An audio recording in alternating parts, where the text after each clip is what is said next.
हमने जनप्रतिनिधि बनाया है, जनता का जनादेश और सेवक बनाया है।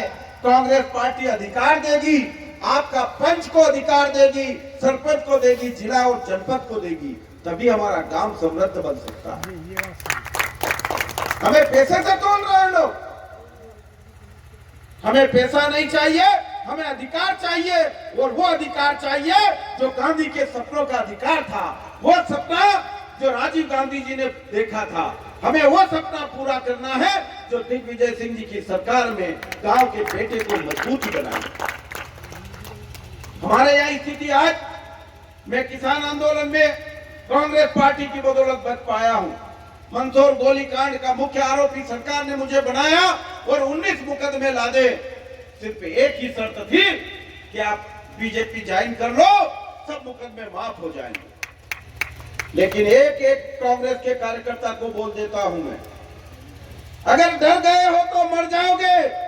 और अगर आप लोग ने जिस तरह आपके क्षेत्र के नेताओं ने कांग्रेस पार्टी को दगा दिया है, उनको देख लेना वो कहां बैठते।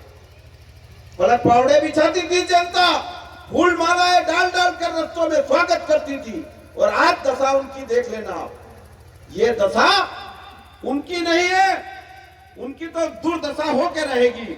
लेकिन जो लोग बीजेपी में गए हैं और बीजेपी हमारे देश की दुर्दशा कर रही है, इन्हें माफ मत करना आप कभी।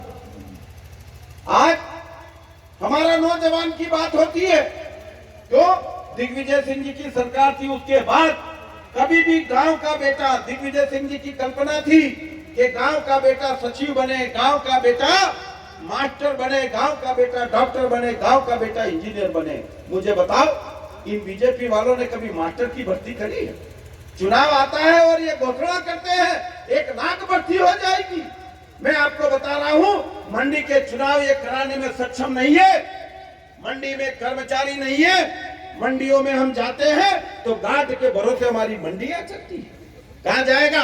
अभी ले जाना पड़ेगा। हमारे मोदी जी विदेश में जाते हैं, घूमते हैं, और जब विदेश जाते हैं तो उनको वो कह देते हैं 10,000 कुंटल गेहूं, 10,000 मीट्रिक टन चना आपको आपके देश ले जाना है, तो वो ले जाते हैं। और उसका पाप किसको भोगना पड़ता है? आपके यहाँ सरसों आता है, आपके यहाँ पर गेहूं आता है, और ये विदेश से आयात करते हैं। और इस कारण हमारे देश के किसान को फसलों के दाम नहीं मिलते हैं, और हमारे किसान की कमर तोड़ के रखते हैं। कहां से आमदनी आएगी? ये बाजार चकाचौंध कहां से होगा? ये बाजार जब तक हमारे किसान के घर में पैसा नहीं आएगा, जब तक हमारा माल मंडी में नहीं जाएगा, तब तक बाजार की चकाचौंध नहीं आएगी। देश का किसान समृद्ध होगा तो ही देश समृद्ध होगा।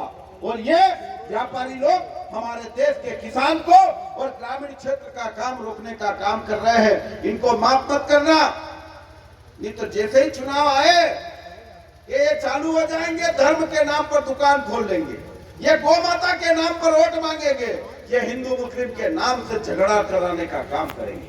अब ये से बेरुपया है तो आप सबको सावधानी बरतना है, और भारतीय जनता पार्टी के लोगों को ये कह देना कि तुम लोगों ने देश बेचने का काम किया है, गांव में घुसने मत दो।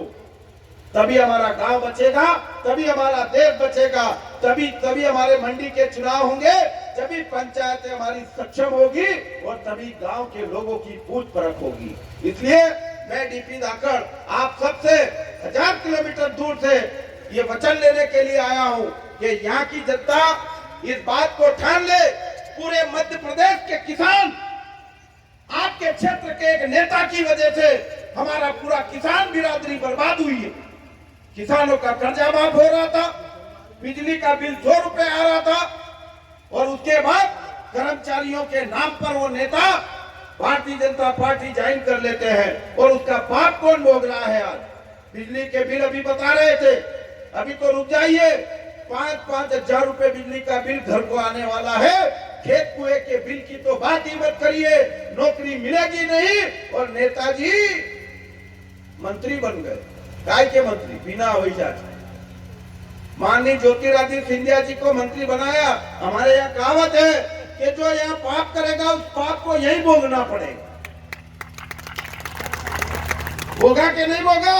मंत्री तो बना दिए, और उस विवाद में एक भी हवाई जहाज नहीं, बिना हवाई जहाज का मंत्री उड़। ये पाप है उन किसानों का। किसान आंदोलन में वो जब हमारे मंदसौर आए तो उन्होंने कहा, शिवराज जी तुम्हारे हाथ किसानों के खून से रंगे। मेरे को तो वो मिले नहीं, तो मैं पूछूंगा उनको कि कौन सा सैनिटाइजर लगा के वो हाथ धो दिए तुमने। मरे हमारे किसान, तुम मद्रास में जाकर किसान आंदोलन के नाम से भाषण देते हो, मंत्री बन गए हो, गायब हो गए हो, और उसके बाद इस जनता के बीच में आकर मुंह नहीं दिखाना था उनको। हम लोग आज भी किसान आंदोलन के मुकदमे भोग रहे हैं, और ये लोग मंत्री बन गए, सौदेबाजी करते हैं। इन गद्दारों को माफ मत करना, वरना चंबल का क्षेत्र का एक आदमी दोषी होगा उस बात।